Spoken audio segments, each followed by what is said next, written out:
मित्रांनो, एक क्षण डोळ्यासमोर आणा. रात्र काळोखाची आहे, घरात तुम्ही एकटे आहात आणि अचानक तुमच्या घराच्या दरवाजावर जोरजोरात धडका बसू लागल्या. कोणीतरी जबरदस्तीने दरवाजा तोडण्याचा प्रयत्न करू लागला. तुमचं मन सुन्न होऊन जाईल, काळजाचा ठोका चुकेल. अशा वेळी तुम्ही काय कराल? घाबरून आत लपून बसाल की संकटाचा डोळ्याला डोळा भिडवत त्याला सामोरे जाल? असाच एक प्रसंग सोशल मीडियावरती प्रचंड व्हायरल होत आहे.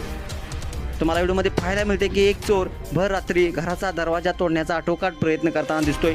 तो दोन्ही हाताने आणि अगदी पायाने देखील दरवाजावर जोरात जोरात लाथा मारतोय. दरवाजा मजबूत असतो म्हणून तो टिकून राहतो, पण तणाव मात्र वाढत जातो.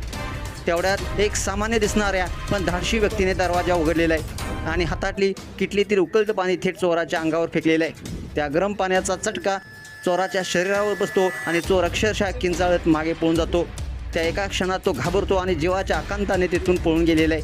हा क्षण पाहताना अंगावर अक्षरशः शहारे आल्याशिवाय राहत नाही. ही घटना केवळ एक चोर पळून जातो अशी नाही, तर हा धाडसाचा, प्रसंधानाचा आणि आत्मविश्वासाचा विजय आहे.